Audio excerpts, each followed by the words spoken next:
All right, shalom, shalom. I'd like to start off first and foremost by giving all praises, glory, and honor to Yahweh, Bahashim, Yahweh Shai, Bahashim, Ruach HaKodesh. Double honor to the elders and the apostles, the great millstone who rule and teach well. Peace, love, salutations, and many blessings to those that are doing this work in truth and sincerity. This is your brother Nathaniel from the GMS Camp Atlanta, coming back at you to the Spirit with another lesson. And I'm praying and hope this lesson is edifying. Now, this lesson is going out to you men, and it's concerning women, we tell men all the time, that these women out here ain't shit. And this system out here provides opportunity for women to take advantage of men and do all types of evil to men without any consequences. All right. And I have a video that I'm going to get ready to play in just a moment to just show, a woman that was married to a man and the wickedness that she did to have my man removed from his house and away from his children. And this is a practice that's done all too often. This is actually done to me, this very same thing, by a woman who wanted to have me forcibly removed from the premises without going through the legal processes that she would have to go through, because she didn't have any legal ground to evict me. But the society, which is a matriarchal society,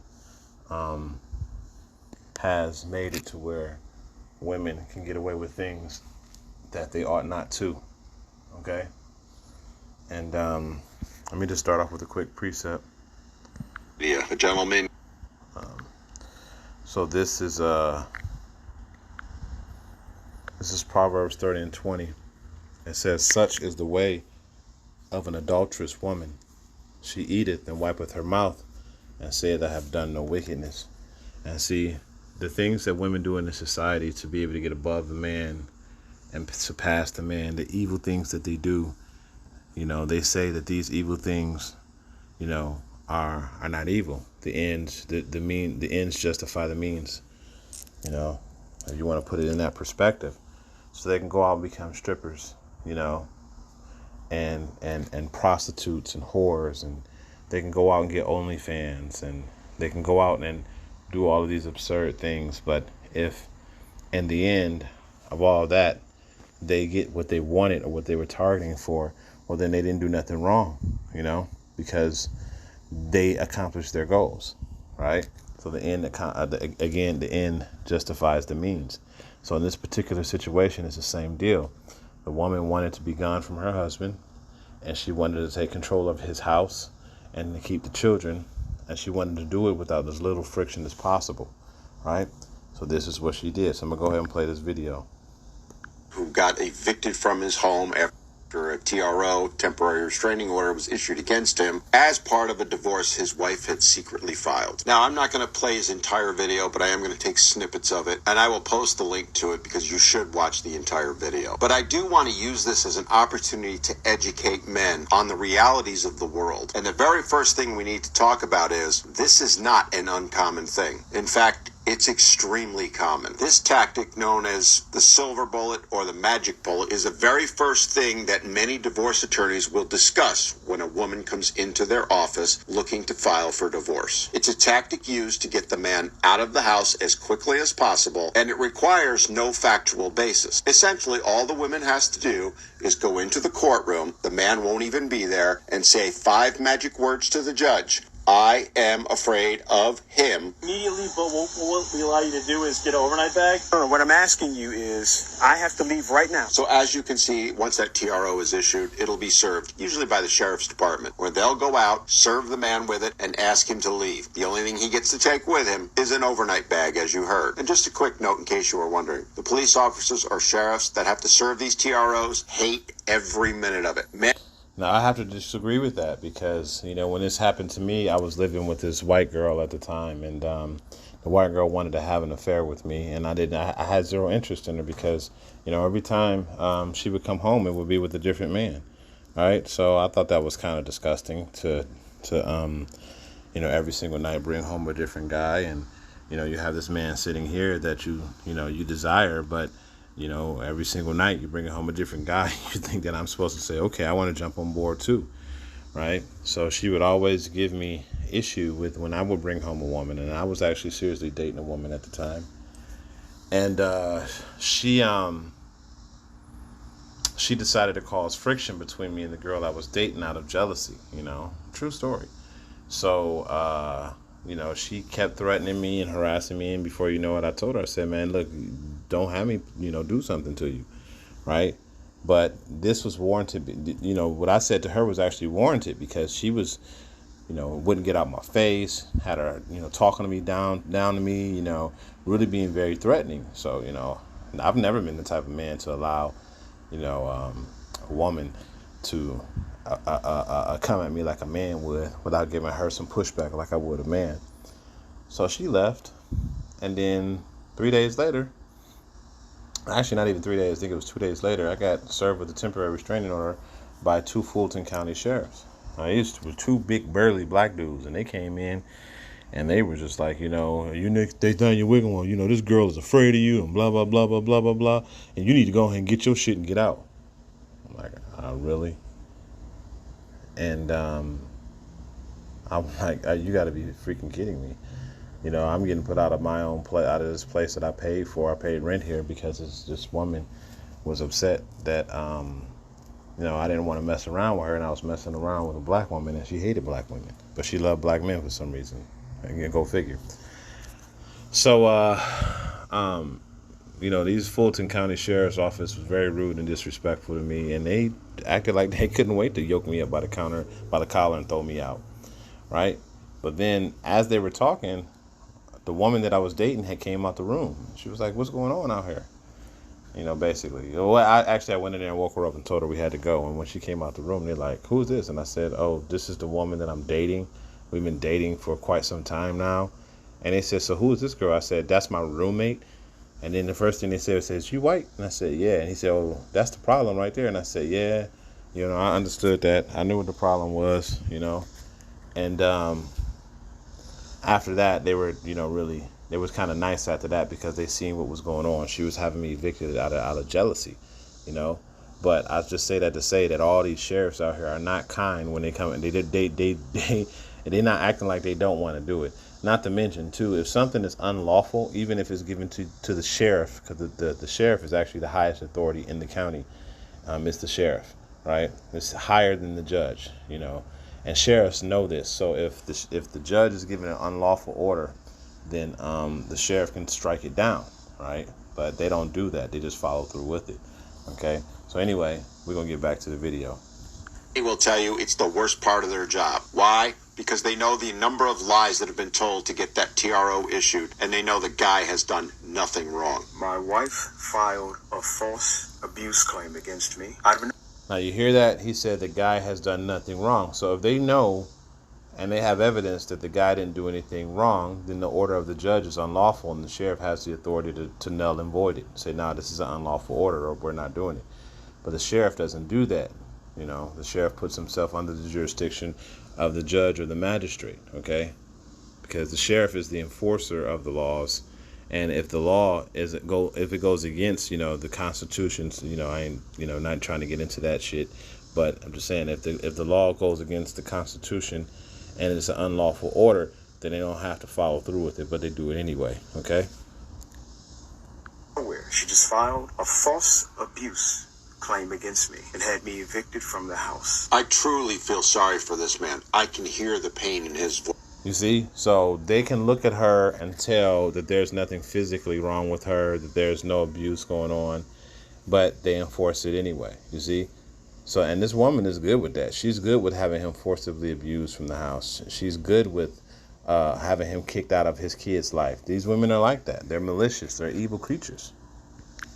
But this is not surprising to me because I've heard stories like this literally thousands of times. And it comes as a complete blindside to 99.99% of the men. She did everything she could to keep me from seeing what she was doing. And that, gentlemen, is something you need to hear and take to heart because you won't know it's coming. Credit where credit's due. Women are masters at hiding what they're going to be doing. And if there's kids involved, this is a very difficult situation for you. Because in all likelihood, she was awarded full temporary custody of the children because of the TRO. Meaning you may not be able to see them.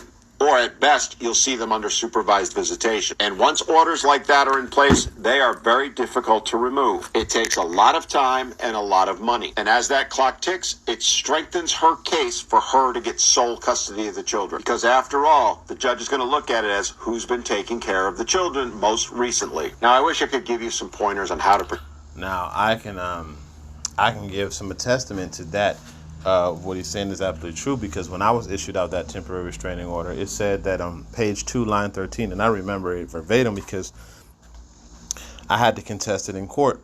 It says that I was enjoined, which means that I can't come near from 200 yards. I am hereby enjoined of 200 yards of the petitioner's minors and the petitioner's minors' children. Okay? The petitioners and the petitioner's minors' children. So basically it's saying that I can't come near her or the children within 200 yards. Okay? So that's what it does. And the restraining order is like a 90-day temporary restraining order. So within that 90 days, there's a lot of things that she can do to strengthen her case. Okay? So this is the wickedness that women do in this society, and how this matriarchal society promotes the wickedness. It promotes that bullshit. Okay? So let's get some more precepts.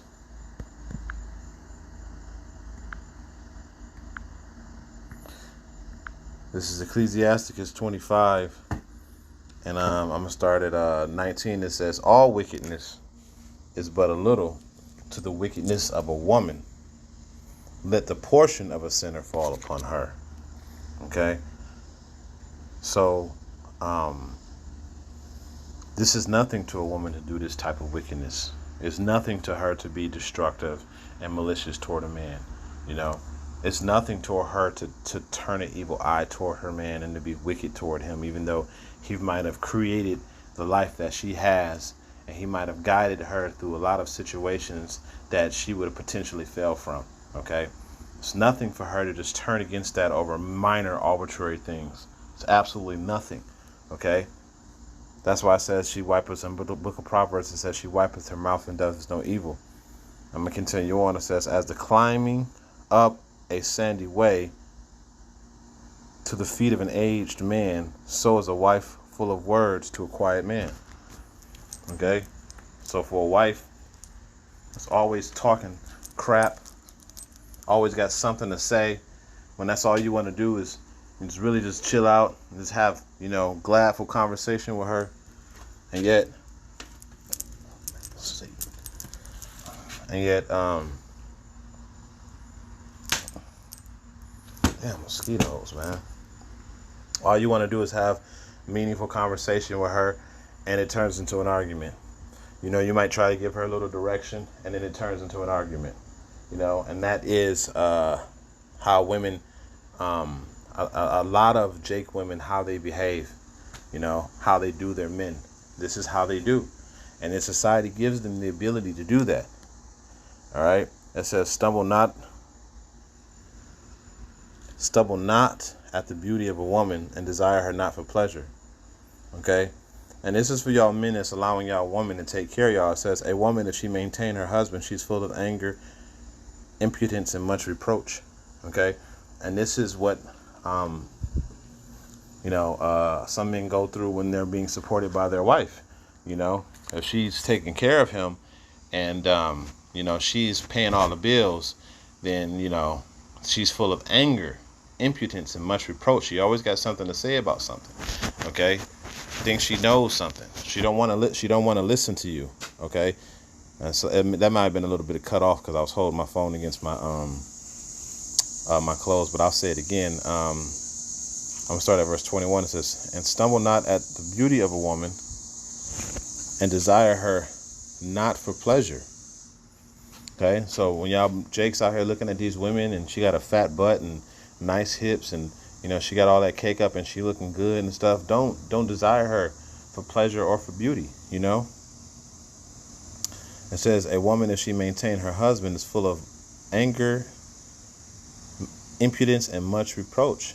It's where you get all the woman that says, I pay all the bills, you ain't about this, you ain't about that. Women are designed to be helpmeets. Okay, so when a man stumbles, that's why he's supposed to have his woman there to help him back up on his feet, outside of the brotherhood, right?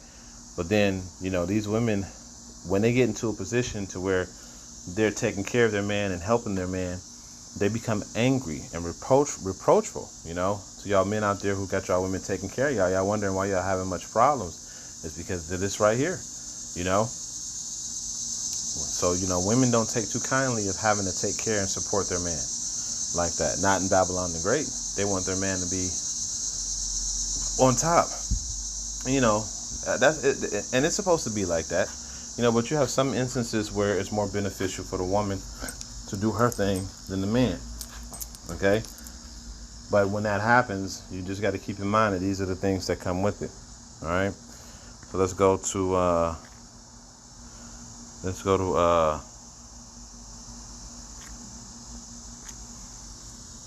to chapter 26.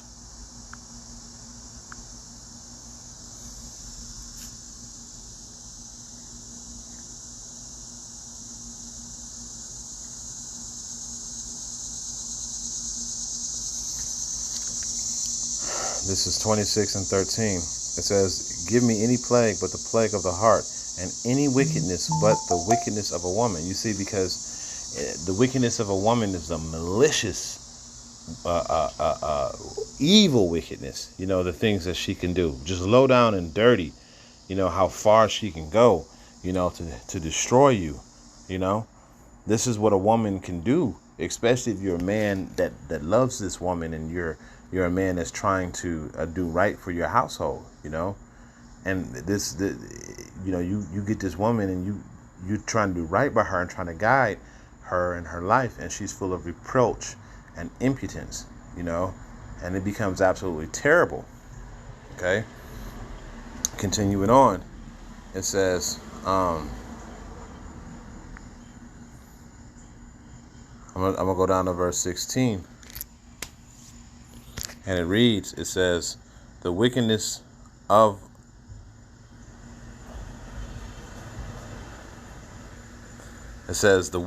a woman changes the fate. No, I'm sorry. Verse 16. Salakia. It says, I had rather dwell with a lion and a dragon. So both a lion and a dragon. Okay. Than to keep the house with a wicked woman. All right. So a lion and a dragon. Could you imagine that? You get two of the most fearsome beasts ever made, ever created. And the scripture is saying that it's better to dwell in a household with a lion and a dragon than it is with a wicked woman. You know what I'm saying?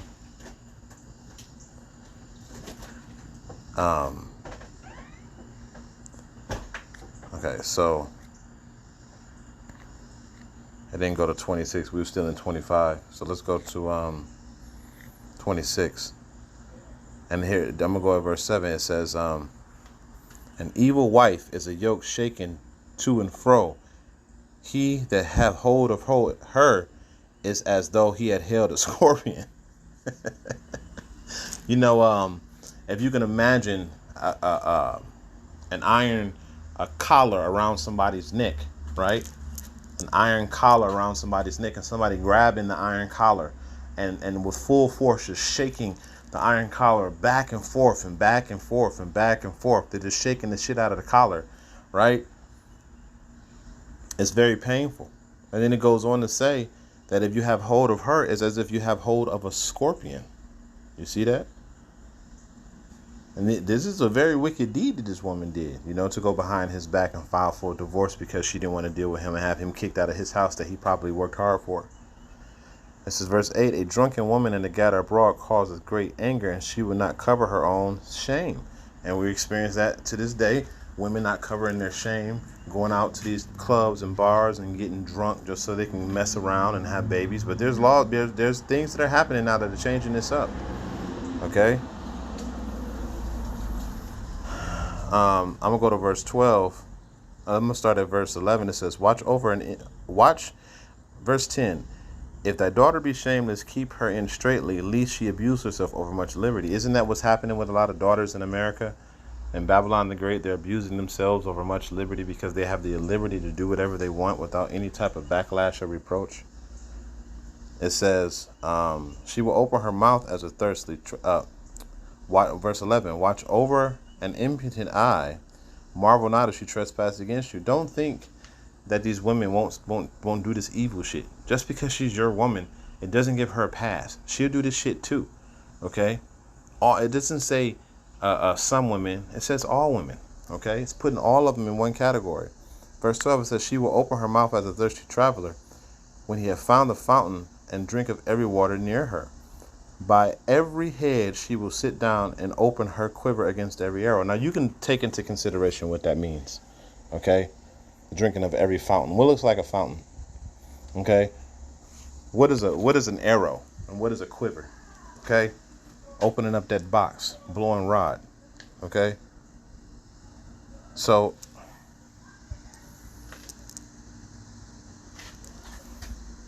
verse 13, it says, the grace of a wife delighteth her husband, and her discretion will fatten his bones. You know, being dressed modestly, knowing how to talk to him, knowing how to express yourself. Verse 14, a silent and loving woman is the gift of the Lord, and there is nothing so much worth as a mind well instructed. So you listen to instructions and you follow those instructions and you do what you're supposed to do in accordance, you know. You follow the instructions and you do it well, okay? And a woman is supposed to follow her husband's instructions. Verse 15, it says, a shamefaced and faithful woman is a double grace, and her continent and mind cannot be valued.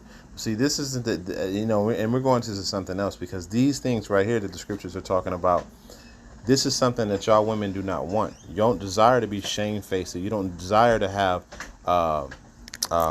double grace and a continence that cannot be valued, okay? Because it can't be valued, you know? So, you know, pretty much that was it on the lesson. I just wanted to do a quick hit real quick and just go over, you know, the wickedness and the behavior of these women in today's Babylon the Great, aka America, and the things that they get away with, that this society allows them to get away with, right? So with that, I'm gonna go ahead and end it off by giving all praises going honor to Yahweh, Ba'ashem, Yahweh Shai, Ba'ashem Rakha Kadash. Also double honors to our elders and the Apostle Great Millstone. Till next time, Akim, I pray you was edified and shalom.